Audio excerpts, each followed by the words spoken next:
नमस्कार, मैं हूं सत्यपाल और आप देख रहे हैं CWB हिंदी न्यूज। शक संवत 1945 विक्रम संवत 2080 आज सावन अधिक मास के शुक्ल पक्ष की त्रयोदशी यानी 13 तिथि और दिन सोमवार है। तदनुसार अंग्रेजी तारीख 31 जुलाई सन 2023 आज सावन महीने का चौथा सोमवार भी है। सबसे पहले एक नजर सुर्खियों पर। हरियाणा में inter district teachers transfer drive 32,000 JBT शिक्षक से होगी शुरुआत। लास्ट में पीजीटी को लाभ मिलेगा। 13 अगस्त से खुलेगा पोर्टल। सरकारी टैब पर पढ़ाई छोड़कर गेम खेल रहे हैं बच्चे, परेशान पंचायतें बोली वापस लो, बच्चे बिगड़ रहे हैं। आईटीआर फाइल करने का आज आखिरी दिन, अब तक 6 करोड़ से ज्यादा इनकम टैक्स रिटर्न हुए फाइल। हरियाणा सीएम रेवाड़ी में गंदे पानी को लेकर सख्त, दोनों राज्यों के अधिकारियों की ज्वाइंट मीटिंग बुलाई। पड़ोसी देश पाकिस्तान में आतंकी हमले में 44 लोगों की मौत, जमीयत उलेमा इस्लाम की रैली में ब्लास्ट, 200 घायल बताए गए। नीट यूजी 2023 में आया है कम स्कोर, तो कर सकते हैं ये कोर्सेज, बताएंगे पूरी अपडेट। अब खबरें विस्तार से।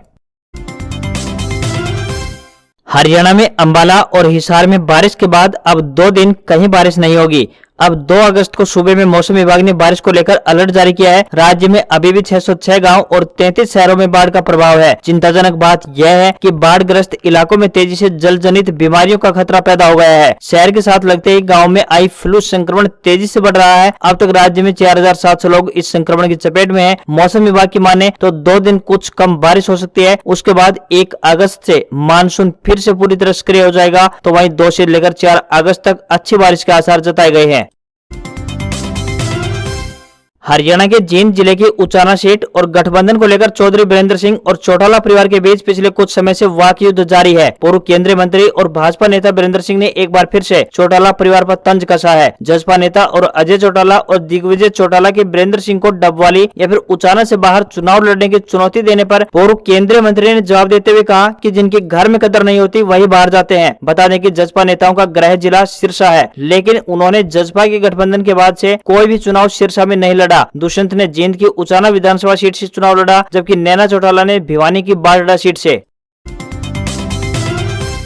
27 जुलाई को किसानों के बैंक खातों में 8.5 करोड़ रुपए की 14वीं किस्त पीएम किसान योजना के तहत जमा कर दी गई है। प्रधानमंत्री किसान सम्मान निधि योजना के अंतर्गत पात्र किसानों को वार्षिक 6,000 रुपए की आर्थिक मदद प्रदान की जाती है। यह राशि 2,000 रुपए की तिमाही किस्तों में बांटी जाती है, जो कि हर 4 महीने के अंतराल पर होती है। किसान काफी वक्त से 14वीं किस्त का इंतजार कर रहे थे, लेकिन भूलेखों के सत्यापन के चलते ये किस्त जारी होने में थोड़ी देर हो गई थी। दरअसल इससे पहले अवैध तरीके से इस योजना का लाभ उठाने के कई मामले सामने आ रहे थे। ऐसे में सरकार इस योजना के लाभार्थियों के लिए सावधानी बरत रही थी। आप पीएम किसान योजना के आधिकारिक वेबसाइट पर जाकर आप अपना नाम चेक कर सकते हैं। अगर आप पीएम किसान योजना के योग्य लाभार्थी हैं और फिर भी आपके खाते में 14वीं किस्त के पैसे नहीं आए हैं, तो बिल्कुल परेशान होने की आवश्यकता नहीं है। किस्त न आने पर या किसी भी तरह की मदद के लिए आप पीएम किसान योजना के हेल्पलाइन नंबर 155-261 या फिर टोल फ्री नंबर 1800-1155-26 या फिर 011-233-810 92 नंबर पर संपर्क कर सकते हैं। आप इस योजना के योग्य हैं तो अगली किस्त में 14वीं किस्त की राशि ऐड करके भेज दी जाएगी।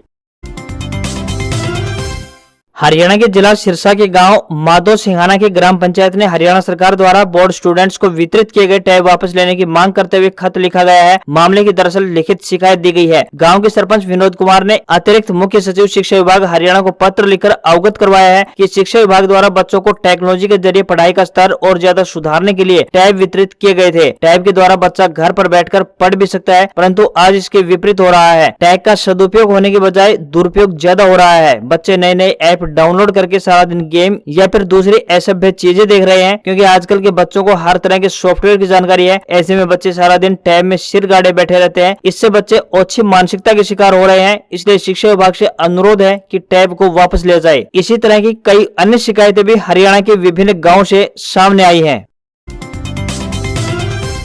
हरियाणा में नारनौल के नांगल चौधरी हलके के पन्ना प्रमुख सम्मेलन में मुख्य अतिथि के रूप में प्रदेश के प्रभारी विप्लव कुमार देव रहे। उन्होंने कार्यकर्ताओं में न केवल ऊर्जा भरी, बल्कि उन्होंने विपक्ष की विफलताओं के साथ साथ सत्ता पक्ष की सफलताओं का केंद्र और प्रदेश सरकार के स्तर पर व्यापक विवरण दिया। विप्लव कुमार देव ने कहा कि हर कार्यकर्ता कम से कम 15 ऐसे व्यक्तियों को पार्टी से जोड़े जो फिलहाल पार्टी के पक्ष में नहीं है। उन्होंने कहा कि भारतीय जनता पार्टी के पास कहने के लिए और दिखाने के लिए बहुत सारी उपलब्धियां हैं। उन्होंने विशेषकर स्थानीय विधायक डॉक्टर अभय यादव द्वारा पानी की व्यवस्था में सुधार और विकास के लिए उनकी प्रशंसा की। कार्यकर्ताओं को कहा कि इस क्षेत्र का सौभाग्य है कि नरेंद्र मोदी जैसा प्रधानमंत्री, मनोहर लाल खट्टर जैसा मुख्यमंत्री और विधायक डॉक्टर अभय सिंह यादव जैसा मिला है। उन्होंने कहा कि सभी मिलकर इस बार नरेंद्र मोदी को तीसरी बार देश का प्रधानमंत्री बनाएंगे।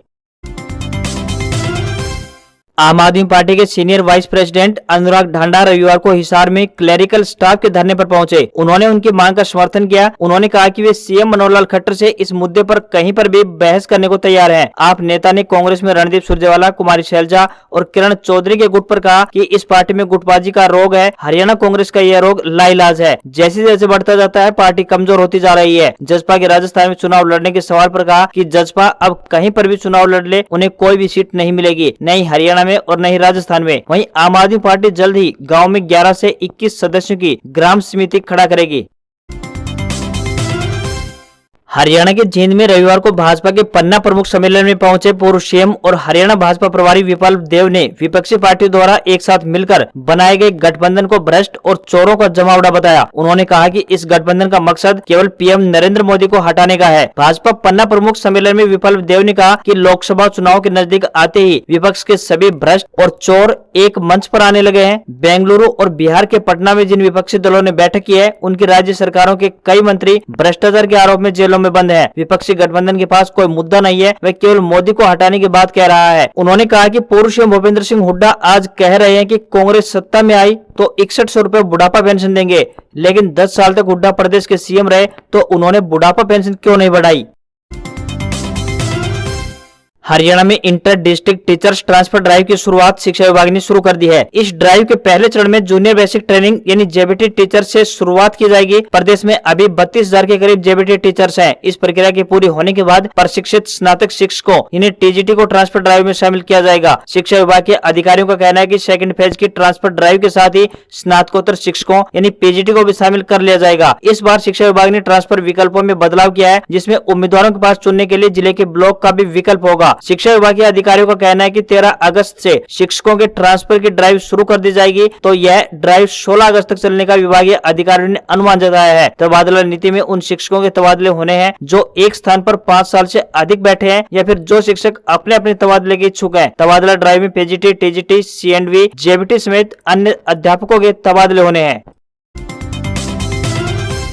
हरियाणा के सीएम मनोहर लाल खट्टर ने कहा है कि प्रदेश के सभी जिलों में निजी कंपनी के कर्मचारियों की सुविधा के लिए कर्मचारी निधि योजना यानी ईपीएफ के कार्यालय खोलते हुए ऑनलाइन सेवाएं प्रदान की जाएंगी। अब तक गुरुग्राम जिला मुख्यालय पर ही 2 कार्यालय चल रहे हैं, जिनका विस्तार करने की रूपरेखा तैयार की जा रही है। उद्यम संवाद के दौरान उद्यमियों द्वारा ईपीएफ कार्यालय को रेवाड़ी जिला में खुलवाने की मांग पर मुख्यमंत्री ने संबंधित अधिकारियों से मौके पर बातचीत की, जिसमें उनके संज्ञान में लाया गया कि अब तक हरियाणा में केवल गुरुग्राम में ही 2 ब्रांच कार्यालय है, जिसमें प्रदेश भर के निजी संस्थान के कर्मचारियों का रिकॉर्ड दर्ज है। करीब 150 कर्मचारी कार्यरत हैं। मुख्यमंत्री ने इस विषय में संज्ञान लेते हुए कहा कि एक योजना बनाई जाएगी कि भविष्य में प्रदेश भर के सभी जिलों में ऑनलाइन सेवा प्रदान करते हुए अनुरूप कर्मचारियों के साथ ईपीएफ कार्यालय खुलेंगे। हरियाणा के रेवाड़ी जिले के दारूहेड़ा में भिवाड़ी राजस्थान की तरफ से छोड़े जाने वाले पानी को लेकर मुख्यमंत्री मनोहर लाल एक्शन मोड में आ गए हैं। उन्होंने इस समस्या को दूर करने के लिए हरियाणा और राजस्थान के अधिकारियों के साथ ज्वाइंट मीटिंग बुलाकर आवश्यक दिशा निर्देश जारी किए। उन्होंने कहा कि दोनों प्रदेश को मिलकर एक संयुक्त टीम का गठन करना होगा। दूषित पानी की वजह से आम जनता को परेशान नहीं होने दिया जाएगा। वहीं हरियाणा के सीएम मनोहर लाल खट्टर की वार्निंग के बाद राजस्थान की ओर से गंदे पानी को रिसाइकिल करने के लिए टेंडर निकाल दिए गए हैं। पड़ोसी राज्य की उद्योग मंत्री शकुंतला रावत ने इसकी पुष्टि करते हुए कहा कि समस्या को दुरुस्त करने का प्रयास किया जा रहा है, जल्द ही इसका समाधान निकाल लिया जाएगा।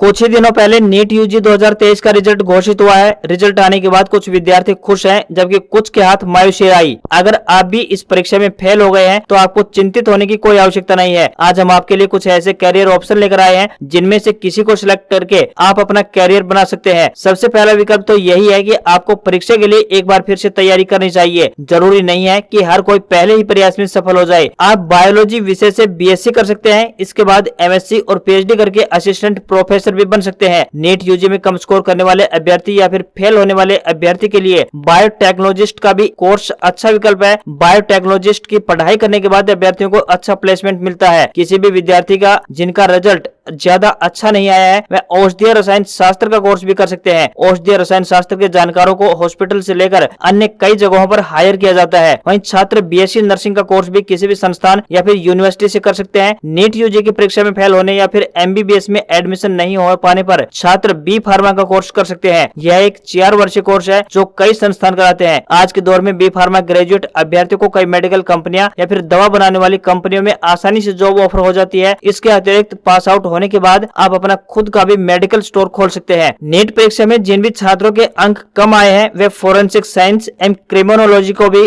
पढ़ाई के रूप में जारी कर सकते हैं। यह कोर्स करने के बाद आपको अच्छी जॉब ऑफर मिलेगी। टेक कंपनी ओनर ने भारत में ओनर पैड X9 को लॉन्च कर दिया है। ये टैबलेट कंपनी के ओनर पैड X8 का अपडेटेड वर्जन है जिसमें 11.5 इंच का डिस्प्ले और 6 सराउंड स्पीकर दिया गया है। इसके अलावा टैब में 7250 mAh की बड़ी बैटरी मिलती है। ओनर पैड X9 भारत में 4GB रैम और 128GB स्टोरेज वाली सिंगल वेरिएंट में उपलब्ध होगा। इसकी कीमत की बात करें तो ये 14,499 रुपए में आएगा। कंपनी ने टैबलेट को स्पेस ग्रे कलर ऑप्शन के साथ लॉन्च किया है। डिवाइस की pre booking e commerce website Amazon पर प्रारंभ हो चुकी है। इसकी सेल 2 अगस्त से प्रारंभ होगी। पैड की प्री बुकिंग करने पर 500 रुपए का डिस्काउंट और पैड के लिए फ्लिप कवर मुफ्त दिया जाएगा। पाकिस्तान के खैबर पख्तूनख्वा राज्य के बाजौर में रविवार को एक पॉलिटिकल रैली में ब्लास्ट हुआ। पुलिस ने इसे आतंकी हमला बताया है। पाकिस्तान टीवी चैनल जियो न्यूज के मुताबिक बात करें तो 44 लोगों की मौत की पुष्टि हुई है तो वहीं 200 लोग घायल बताए जा रहे हैं। घटना बाजौर की खार तहसील की है। यहाँ सत्तारूढ़ गठबंधन में शामिल जमीयत उलेमा इस्लाम फजल यानी JUIF की रैली चल रही थी। पुलिस के मुताबिक ब्लास्ट शाम करीब 4:30 बजे हुआ है। पाकिस्तान पीपुल्स पार्टी के चेयरमैन बिलावल भुट्टो जरदारी के मुताबिक यह हमला मुल्क को कमजोर करने की एक और साजिश है। बेटियां हमारे समाज की गरिमा और गौरव होती हैं। उनके जन्म से लेकर उनकी पढ़ाई और कैरियर तक हर कदम पर उन्हें सहायता और समर्थन की आवश्यकता होती है। हरियाणा सरकार ने इसे महत्वपूर्ण उद्देश्यों को ध्यान में रखते हुए आपकी बेटी हमारी बेटी योजना की शुरुआत की है। यह योजना हरियाणा सरकार के द्वारा बेटियों को समर्थन और सहायता प्रदान करने के उद्देश्य से प्रारंभ की गई है। योजना के अंतर्गत बेटियों को उनकी शिक्षा और कैरियर के लिए आर्थिक सहायता प्राप्त होगी जिसमें वे स्वावलंबी बन सकेंगी। पहली, दूसरी और तीसरी बेटी के जन्म पर अनुसूचित जाति और गरीब परिवारों को 21,000 रुपए की आर्थिक मदद मिलेगी। अन्य सभी परिवारों को दूसरी और तीसरी बेटी के जन्म पर 21,000 रुपए की राशि दी जाती है। लड़की की आयु 18 वर्ष होने पर उसे लगभग 1 लाख रुपए की राशि प्रदान की जाती है। यह राशि बेटे के नाम पर भारतीय जीवन बीमा निगम यानी LIC में एक मुश्त जमा करवाई जाती है जिससे उन्हें बेहतर भविष्य के लिए आर्थिक सुरक्षा मिलती है। हरियाणा सरकार की आधिकारिक वेबसाइट या फिर CSC सेंटर पर जाकर आप ऑनलाइन आवेदन कर सकते हैं। आज हमें हरियाणा की मंडियों से कुछ फसलों के ताजा भाव प्राप्त हुए हैं जो कि इस प्रकार से हैं। भट्टू मंडी में ग्वार मीडियम का भाव 5,375 रुपए, सरसों का ताजा भाव 5,408 रुपए प्रति क्विंटल। बरवाला मंडी की बात करें, कनक का भाव 2,295 रुपए प्रति क्विंटल चल रहा है। बरवाला मंडी में नरमा 7,051 रुपए, गेहूं 2,210 रुपए प्रति क्विंटल चल रहा है। एलनाबाद मंडी की बात करें तो सरसों 4,900 से 5,421 रुपए, गेहूं 2,200 से 2,275 रुपए, नरमा 7,000 से 7,020 रुपए, चना 4950 से 5,000 रुपए प्रति क्विंटल, ग्वार का भाव 5200 से 5700 रुपए, मूंग 5650 से 6500, तारामीरा का भाव 5200 रुपए प्रति क्विंटल चल रहा है। वहीं सिरसा मंडी के भाव की बात करें तो नरमा का भाव 7,000 से 7100 रुपए, सरसों 5,000 से 5658, ग्वार का भाव 5,000 से 5,711, मूंग 5,000 से 6600 रुपए और वहीं गेहूं यानी कनक 2,200 से 2,250 रुपए प्रति क्विंटल का भाव चल रहा है। आदमपुर मंडी में नरमा का ताजा भाव 7,175 रुपए, ग्वार 5,725, सरसों 40.80 लैब का भाव 5,462 रुपए, तो सरसों 41.50 लैब का भाव 5,493 रुपए प्रति क्विंटल चल रहा है। आज खबरों में इतना ही। देखते रहिए हरियाणा का सबसे बेहतरीन news channel CWB Hindi news. नमस्कार।